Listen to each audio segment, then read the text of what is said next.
Hello everyone, my self Ram Arora और मैं आप सबका स्वागत करता हूं आपके अपने चैनल स्टडी 24 ऑफिशियल में।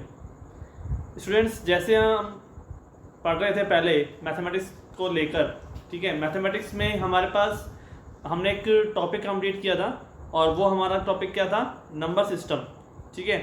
और आज हम एक नया टॉपिक लेके शुरू करेंगे और उसका नाम होगा एक्सपोनेंट। एक्सपोनेंट का मतलब घातांक। अब घातांक के बारे में पहले हम थोड़ा सा डिटेल से पढ़ेंगे, उसके बाद उसके ऊपर बेस एग्जांपल्स और क्वेश्चंस करेंगे, ठीक है।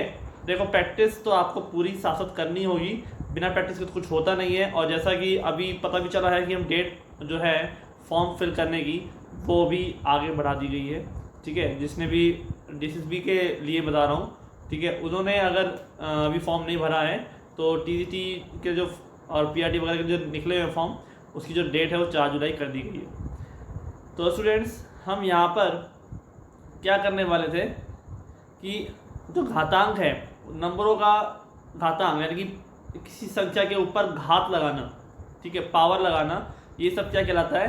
घातांक कहलाता है। अब घातांक के कुछ नियम होते हैं, जैसे दो संख्याओं के ऊपर घात लगने पर अगर मल्टीप्लाई हो आधार वगैरह, ठीक है, तो घातें जुड़ जाती हैं। ये सब चीज़ें हम आपको डिटेल से बताएंगे। तो स्टार्ट करते हैं हमारी आज की क्लास को, ठीक है। तो देखिए क्या है, पहला हमारे पास है कि अगर हमारे पास घातांक की शुरुआत है, हम जानते हैं कि अगर हम किसी संख्या को सेम संख्या को बार बार जोड़ें तो हम क्या कर सकते हैं कि जितनी बार हम जोड़ रहे हैं उससे मल्टीप्लाई कर सकते हैं उस संख्या को। तो दोनों चीज़ें कैसी आएगी? सेम आएगी। जैसे आपको यहाँ पे दिख रहा है कि हमारे पास 7 + 7 + 7 हमने कितनी बार ऐड किया है? 10 टाइम्स ऐड किया है, ठीक है। अब 10 टाइम्स अगर हम ऐड कर रहे हैं तो हम या फिर 7 को हम 10 से मल्टीप्लाई कर दें तो दोनों चीज़ क्या हो जाएगी? सेम हो जाएगी ना। अगर हम दोनों को ऐड कर दें तो चीज़ क्या हो जाएगी? सेम।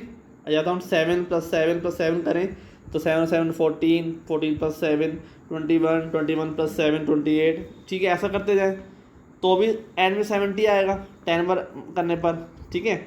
तो भी कितना आएगा? 70 आएगा। और 10 × 7 करने पर कितना आएगा? 70 आएगा। दोनों तब कैसी आएगी वैल्यू? सेम आएगी, ठीक है।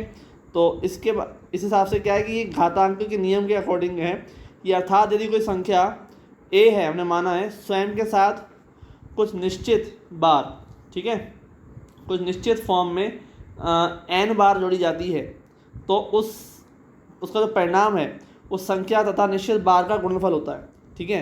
तो परिणाम उस संख्या तथा निश्चित बार का क्या होता है? गुणनफल होता है।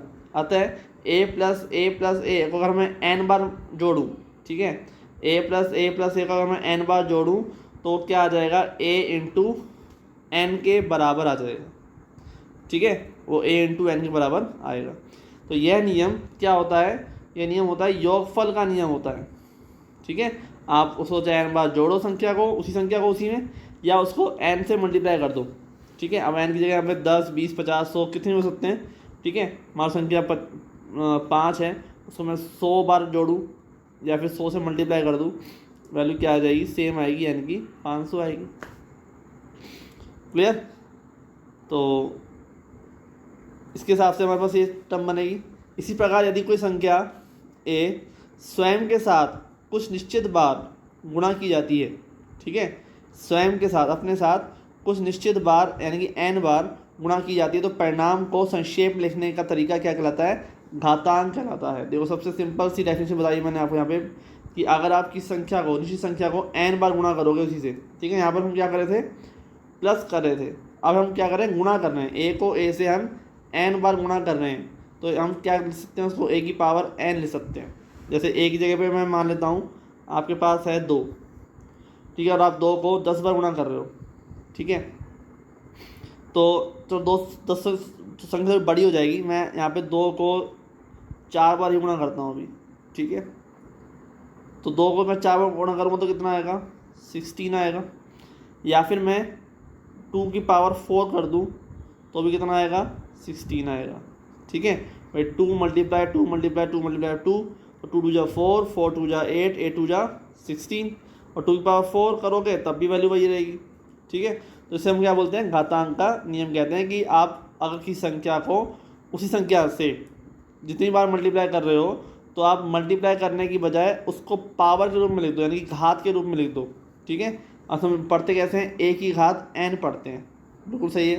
यहाँ क्या पढ़ेंगे, 2 की घात 4 पढ़ेंगे। ठीक है, 2 की पावर 4 पढ़ेंगे, 3 की पावर 6 पढ़ेंगे अगर 3 को हम 6 टाइम मल्टीप्लाई कर रहे हैं तो। ठीक है, तो यहाँ पे जो है 2 है, जो 2 वो क्या है, आधार है, बेस है। ठीक है, जो 4 है वो क्या है, पावर है। ठीक है, अब देखिए आप, a क्या है, आधार है, a क्या है, बेस यानी कि आधार, और n क्या है, घात, घात यानी कि पावर। ठीक है, a बेस है और n घात, घात का मतलब क्या है, पावर है। ठीक है, तो 7 × 7, अब हम आप बात करें इसके एग्जांपल के लिए, तो 7 × 7 × 7 हम कितनी बार मल्टीप्लाई करें, हमने यहाँ पे 7 को 5 टाइम मल्टीप्लाई कर दिया, या फिर हम 7 को की पावर 5 के रूप में हमने लिख दिया। ठीक है, घातांक के रूप में। ठीक है, दोनों चीज़ें कैसी हुई, सेम हुई या नहीं हुई। तो हमसे क्या पढ़ेंगे भाई, 7 की घात 5 पढ़ेंगे, यहाँ आधार क्या हो जाएगा, 7 हो जाएगा, और जबकि घात कितनी हो जाएगी, 5 हो जाएगी। ठीक है, आधार तो हो जाएगा 7 और घात कितनी हो जाएगी, 5। तो हम यहाँ देखिए -3 -3 -3 को हम कितनी बार मल्टीप्लाई कर रहे हैं, 6 बार मल्टीप्लाई कर रहे हैं। ठीक है, -3 को हम कितनी बार मल्टीप्लाई किया है, 6 टाइम, 6 बार मल्टीप्लाई किया है। यानी कि हम क्या लिख पा रहे हैं, -3 की पावर 6, हम -3 की पावर 6 लिख पा रहे हैं। अब यहाँ पर -3, यहाँ देखिए आप, बात है पढ़ने की, अगर नो माइनस ना हो आगे तो उसको नेगेटिव नहीं पढ़ेंगे, और माइनस हो तो माइनस के साथ पढ़ेंगे हम। ठीक है, -3 की पावर 6 ऐसे पढ़ेंगे। ठीक है, -3 यानी कि -3। ठीक है, तो यहाँ देखिए आप, ऋण, ऋण यानी कि नेगेटिव। ठीक है, ऋण यानी कि -3 की घात 6 पढ़ेंगे, और -3 क्या हो जाएगा, यहाँ पे आधार हो जाएगा। ठीक है, समझ में आया, -3 आधार है, सिर्फ 3 आधार नहीं है यहाँ पे -3 आधार है, और 6 क्या है, उसकी घात है। -3 तो क्या है, आधार है, और 6 उसकी क्या है, घात है। तो यह समझिए खाली 3 नहीं है, चिन्ह के साथ में ही पढ़ा जाता है, चिन्ह के साथ में इसका वैल्यू बनती है।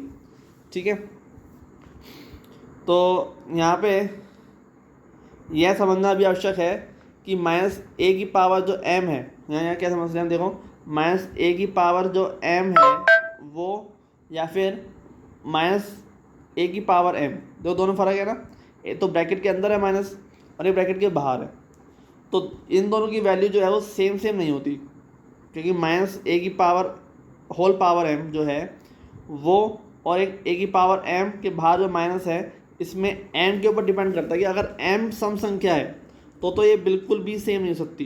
अगर विषम संख्या हुई ना तो हम कह सकते हैं कि सेम होगी, अगर सम संख्या है तो बिल्कुल भी सेम नहीं होगी, चाहे अब m का मान पॉजिटिव हो या नेगेटिव हो। जैसे एग्जांपल देख लो आप, -3 की पावर 6 है, अब आपको बताया था कि भाई -3 की पावर 6 का मतलब है कि पावर जो है ना वो हो जाएगी पॉजिटिव, यानी कि ये हो जाएगा 3 की पावर 6।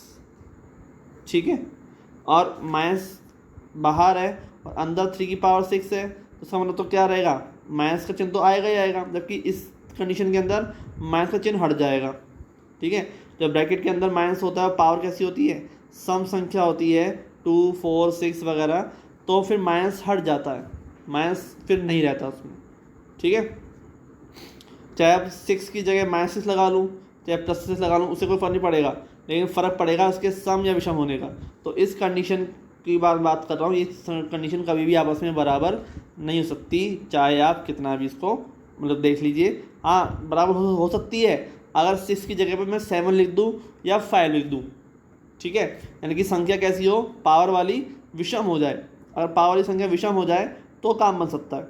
ठीक है, यहाँ देखिए आप, यहाँ बायां यानी कि लेफ्ट साइड पूर्वानुसार क्या है, ऋण 3 की घात 6 है।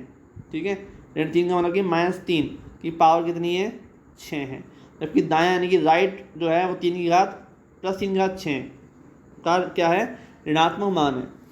ठीक है, +3 की घात का कैसा है, ऋणात्मक मान है। ठीक है, परंतु साथ ही यह भी स्मरणीय रहता है कि यदि m कैसा है, विषम संख्या है, m कैसा है, विषम है, तब इसकी पावर बराबर हो जाएगी, मतलब कि तब माइनस के चिन्ह का फर्क नहीं पड़ेगा। क्योंकि क्या होता है कि संख्या जब पावर माइनस की हो ना, तो -3 की पावर में अगर 6 लगाऊंगा तो -3 की पावर 6 ही आएगा। ठीक है, चिन्ह जो है माइनस का, सॉरी 6 की जगह सॉरी 7, अगर मैं यहाँ पर -3 की पावर 7 लगाऊंगा यानी कि विषम लगाऊंगा या 5 लगाऊंगा तो ये -3 की पावर 7 ही रहेगा। अगर मैं 3 की जगह पर मैं 5 लिखता हूँ तो वो भी पावर जो साइन है उसमें कोई फ़र्क नहीं पड़ने वाला, क्योंकि विषम संख्याओं में समान समान ही साइन रहता है। कैसे आप देख सकते हो भाई, -3 है, मैंने लिखा है यहाँ पे -3, मल्टीप्लाई कर रहा हूँ मैं -3 से, तो कितना होगा भाई, माइनस माइनस प्लस और 3 3 9। अब पावर कितनी है, 2 है ना, 2 बार गुणा किया यानी कि -3 की पावर 2, तो चिन्ह तो हट गया ना, आंसर कैसा आया, पॉजिटिव आया। लेकिन अगर मैं -3 को 3 बार मल्टीप्लाई करता हूँ, -3 इंटू -3 इंटू -3, ठीक है, तो 3 3 9 और 9 3 27, आंसर कितना आया भाई, 27 आया। लेकिन चिन्ह को देखो आप, माइनस से माइनस को किया तो एक बार तो माइनस माइनस क्या होगा प्लस, फिर तीसरी बार जब करोगे तो प्लस माइनस माइनस रह जाएगा, यानी कि चिन्ह किसका आएगा, 27 क्या चिन्ह किसका आएगा, माइनस का आएगा। ठीक है, माइनस में 27 आएगा, तो यानी कि माइनस के 3 की पावर क्या लिखा था, 3 लिखा था मैंने। ठीक है, 3 बार मल्टीप्लाई किया था, कितना आया भाई, माइनस के 27 आया। चिन्ह तो रहेगा साथ में अगर पावर कैसी है, विषम है तो। ठीक है, जैसे आप यहाँ देख सकते हैं नीचे भी, यहाँ पे हमने क्या किया है, यहाँ पावर हमने नेगेटिव लेके चले हैं 5 की। ठीक है, कोई दिक्कत नहीं है, आप नेगेटिव लो या पॉजिटिव लो, उससे कोई फर्क नहीं पड़ने वाला। हमको यहाँ क्या देखना है कि जो है विषम है या सम है, ये चीज़ देखनी है हमको, सम है विषम, इसी को पे नोटिस करना है। आज चलते हैं घातांक के नियम। ठीक है, लॉ ऑफ एक्सपोनेंट, क्या क्या नियम होते हैं इसके अंदर। तो देखिए, आधार और घात, ये चीज़ आपने समझ ली। तो a की पावर m इंटू ए की पावर n क्या है भाई, a की पावर m प्लस n। ठीक है, a की पावर m प्लस a की पावर n है, तो समान आधार की दो घातांकीय संख्याओं, समान आधार की दो घातांकीय संख्याओं के गुणनफल का परिणाम उसी समान आधार पर घातों को जोड़कर प्रदर्शित किया जाता है। ठीक है, समान आधार की, याद रखना, आधार समान, अगर आधार अलग अलग है तो फिर घातें कैसी भी हों जुड़ेंगी नहीं। ठीक है, घातों का अगर मल्टीप्लाई के रूप में, देखो a की पावर m है, फिर चिन्ह किसका है, मल्टीप्लाई का, फिर a की पावर n है, तो यहाँ पर क्या हो जाएगा, a की पावर m प्लस n।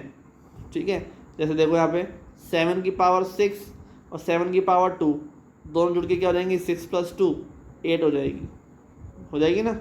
ऐसे ही -5 की पावर -3 और -5 की पावर 2, -5 की पावर माइनस के 3 + 2 और 3 में से 2 क्या हो जाएगा, यहाँ पे माइनस हो जाएगा, तो क्या बच जाएगा, माइनस के 1 बच जाएगा। अब देखो अगर यहाँ पे माइनस का 5 होता, यहाँ पे माइनस का 5 ना होते, प्लस का 5 होता, तो भी ये फिर जुड़ता नहीं, क्योंकि दोनों के जो आधार हैं वो कैसे हो जाते हैं, अलग अलग हो जाते हैं। ठीक है, आधार सेम होना चाहिए, मेन बात तो ये।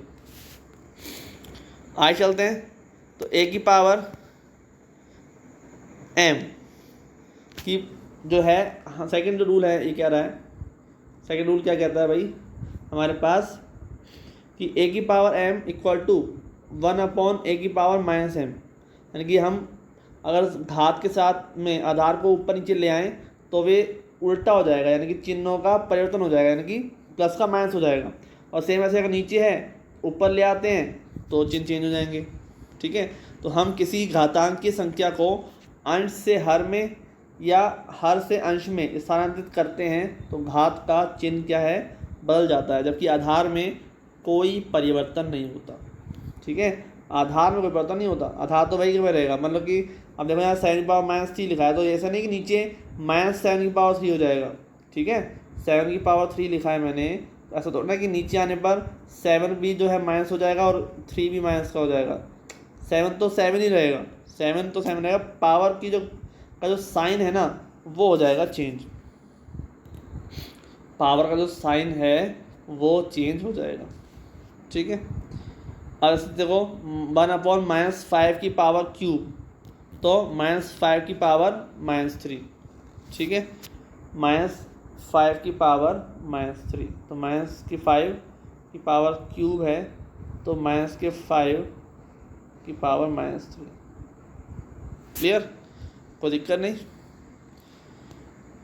आगे है थर्ड रूल कि ए की पावर m अपॉन ए की पावर n बराबर ए की पावर m माइनस n, या ए की पावर m अपॉन ए की पावर n बराबर 1 अपॉन ए की पावर n माइनस m। सही है, ए की पावर m और ए की पावर n है तो क्या हो जाएगा भाई, पावर जो है दोनों जुड़ जाएंगी, मतलब कि घट जाएंगी, सॉरी अगर बटे में है तो, या फिर ऊपर वाली संख्या नीचे आ जाएगी तो घट जाएंगी। ठीक है ना। अब ऊपर संख्या नीचे आ रही है तो चिन्ह उसी का आगे आएगा। देखो ध्यान से देखो, आप ए की पावर m है, अब नीचे संख्या ऊपर जा रही है तो चिन्ह माइनस का लगा है n के आगे, और अब ऊपर वाली संख्या नीचे आ रही है, ए की पावर m नीचे आ रही है तो यहाँ पे किसका लगा है, यहाँ पे लगा है m के आगे माइनस का, यानी कि यहाँ पे n माइनस m है और यहाँ पर m माइनस n है। फर्क हुआ ना। तो इसका ध्यान रखना कि आप ऊपर या नीचे किसको भेज रहे हो। ठीक है। तो यह नियम पहले व दूसरे नियमों का क्या है, मिश्रित फल है। यह जो नियम है वो पहले व दूसरे नियमों का मिश्रित फल है, दोनों नियमों को मिलाकर है। इसे हम इन प्रकार से समझ सकते हैं।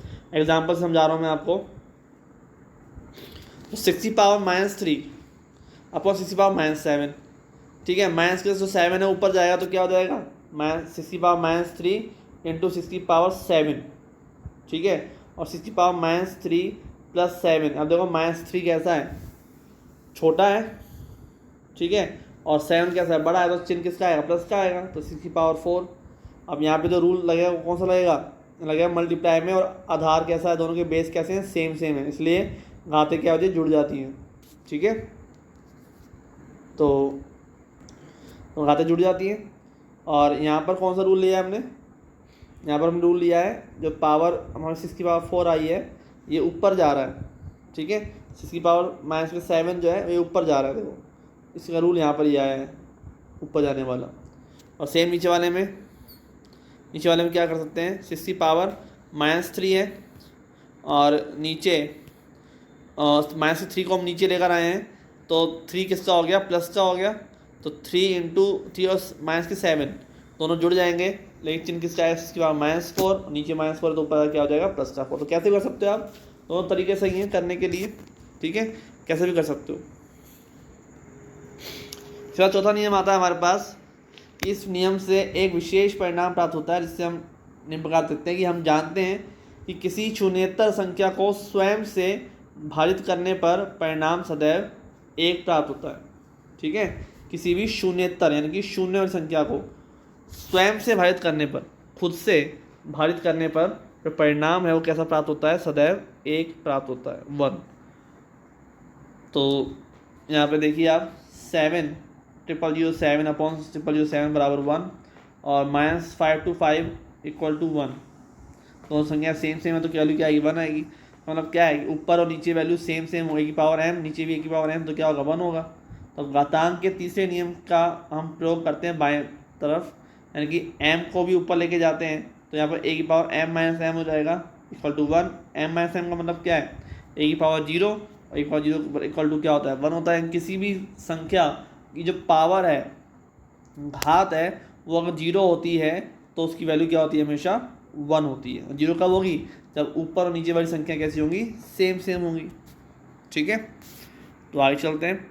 5वां रूल है हमारे पास, ए की पावर m की power whole n equal to a की पावर m इंटू n। ठीक है, ये क्या कहता है कि यदि किसी घातांकीय संख्या पर घात लगी हो तो उसके परिणाम को प्रदर्शित करने के लिए उसी आधार पर घातों को गुणा कर लिखा जाता है। देखो दोबारा से पढ़ लीजिए इसको। यहाँ पर देखो आप ए की पावर m है और n है, तो m और n कैसे हैं, मल्टीप्लाई के रूप में। यहाँ ब्रैकेट में अगर लिखा आ जाए ना, जैसे मतलब 2 की पावर 3 की पावर 2, तो यहाँ पर मतलब क्या है, 2 की पावर 2 की पावर 3 इंटू 2 यानी कि 6। ठीक है, प्लस नहीं करना, 3 2 5 नहीं करना, प्लस नहीं करना, यहाँ पे क्या करना है, मल्टीप्लाई करना है। तो यदि किसी घातांकीय संख्या पर घात लगी हो तो उसके परिणाम को प्रदर्शित करने के लिए उसी आधार पर घातों को गुणा के रूप में लिखा जाता है। ठीक है, 3 की पावर 7 की पावर 5 है तो अब 3 की पावर 7 इंटू 5 सब तो यानी कि 35। ऐसे माइनस की पावर 3 की पावर -3 है तो माइनस क्या हो जाएंगे, मल्टीप्लाई हो जाएंगे, 3 3 9 हो जाएगा प्लस का। ठीक है, तो यहाँ पर हम समझ रहे थे पावर्स को। अब देखिए यहाँ पे एक चीज़ मैं बताता हूँ, कि ये समझना भी ज़रूरी है, ठीक है। 3 की पावर 3 की पावर 2 यानी कि 3 की पावर कितना है 9, ठीक है। 3 की पावर कितना है 9 है, यानी कि 3 की पावर 3 की पावर 2, तो ये तो क्या हो जाएगा 9, क्योंकि 3 का स्क्वायर कितना हो जाएगा 9, 3 का स्क्वायर हो जाएगा 9, और इसकी वैल्यू कितनी हो जाएगी 1968 यानी कि 19,683, ठीक है। और इसके अलावा यहाँ पर अगर ब्रैकेट लगा हुआ होगा, ठीक है, अगर ब्रैकेट लगा हुआ होगा तो 3 की पावर 3 का स्क्वायर, तो यहाँ देखो ब्रैकेट लगा हुआ है तो ये समझा जाएगा मल्टीप्लाई, ठीक है। समझ आ रहा है आपको। 3 की पावर 3 की पावर 2 है, यहाँ पे ब्रैकेट नहीं लगा रखा हमने तो 3 का स्क्वायर मतलब 9 हो गया। और अगर यहाँ पे 3 की पावर 3 और ब्रैकेट लगा हुआ है पावर 2, तो मतलब 3 की पावर 6 हो जाएगा, क्योंकि 3 2 जा 6, यहाँ पर 6 हो जाएगा, ऊपर क्या हो जाएगा 9 हो जाएगा, ठीक है। क्लियर हो गया। तो यहाँ पर 3 की पावर 6 का मतलब हो जाएगा 729, और 3 की पावर 9 का मतलब हो जाएगा 19683। तो यहाँ पर ये फ़र्क है। तो ब्रैकेट का ही खेल है सारा, ब्रैकेट अगर लगा हुआ है तो काम बन जाएगा, मतलब कि तब काम बनेगा हमारा मल्टीप्लाई वाला। ब्रैकेट नहीं लगा हुआ तो फिर हमारा सीधा स्क्वायर हो जाएगा। इसका मतलब क्या है कि ये दोनों वैल्यूज़ जो हैं आपस में बराबर नहीं होगी, कि ब्रैकेट लगा हुआ है तो संख्या नहीं ब्रैकेट लगे वाले इसके बराबर नहीं हो सकती, ठीक है ना। तो यहाँ पर आगे चलते हैं। ये चीज़ तो मैंने आपको समझा ही दी है, क्योंकि ये पावर्स और स्क्वायर सब चीज़ें हैं कि मैं पूरी चर घातांकी संख्या 3 की पावर 3 पर घात है, ठीक है, और इसके अंदर केवल 3 पर घात 2 है, ठीक है। और लास्ट रूल है हमारा 6, यदि घातांकी संख्या का आधार 0 हो तथा, ठीक है, घातांकी आधार कैसा 0 हो तथा घात धनात्मक हो तो संख्या का मान सदैव 0 होगा। मतलब समझा देता हूँ मैं आपको। देखो जैसे मान लो कोई 0 है, यहाँ पर मैंने क्या है आधार क्या है 0 है, 0 है, और पावर मैंने लगा दी स्क्वायर लगा दिया, 0 का स्क्वायर या 0 की पावर 10 या 0 की पावर 1000, ठीक है, या 0 की पावर 2000 या 2 लाख, कुछ भी लगा लो आप, तो वैल्यू हमेशा क्या आएगी 0 ही आएगी। इन सब की वैल्यू क्या आएगी 0, यानी कि 0 ही आएगी। क्लियर। ऐसा नहीं है कि आपने इसमें लगाया पावर्स में तो 0 की पावर 2 का मतलब 2 हो जाएगा, 0 की पावर 10 का मतलब 10 हो जाएगा ना भाई। 0 है तो 0 मतलब 0 रहेगा, ठीक है। तो देखिए स्टूडेंट्स, यहाँ तो मैं आपको समझा दिया, मुझे लगता नहीं कहीं कोई दिक्कत होनी चाहिए। आपको मैं बात बताता हूँ कि जो भी मैंने रूल्स आपको पढ़ाए हैं उन सब रूल्स को आप अपने हिसाब से कुछ नए नए फॉर्मूलाज जो भी पढ़ाए ना उन सबको एग्जाम्पल्स लेकर आप खुद अप्लाई करेंगे कि किस तरह के एग्जाम्पल्स में अगर कहीं भी अप्लाई नहीं होता है तो क्यों नहीं हो रहा है। हो सकता है आपने कहीं गलती कर रही हो, ठीक है, गलती करेंगे तो अप्लाई नहीं होगा वैसे, क्योंकि रूल तो बने हुए हैं सब तरफ अप्लाई ज़रूर होंगे। तो खुद अगर हम अप्लाई करके देखेंगे तो हमें प्रैक्टिस हो जाएगी, हमें दिमाग में बिल्कुल फिट बैठ जाएंगे कि कब पावर जुड़ती है, कब पावर माइनस होती है, कब क्या होता है, कैसे इस जो है हमारे पास रूल है ब्रैकेट वाला कब फॉलो करता है कब फॉलो नहीं करता है, ठीक है। तो इस हिसाब से हमारे पास ये सब चीज़ें चल रही है, ठीक है। तो मिलते हैं फिर नेक्स्ट लेक्चर में। आज के इतना ही, थैंक यू।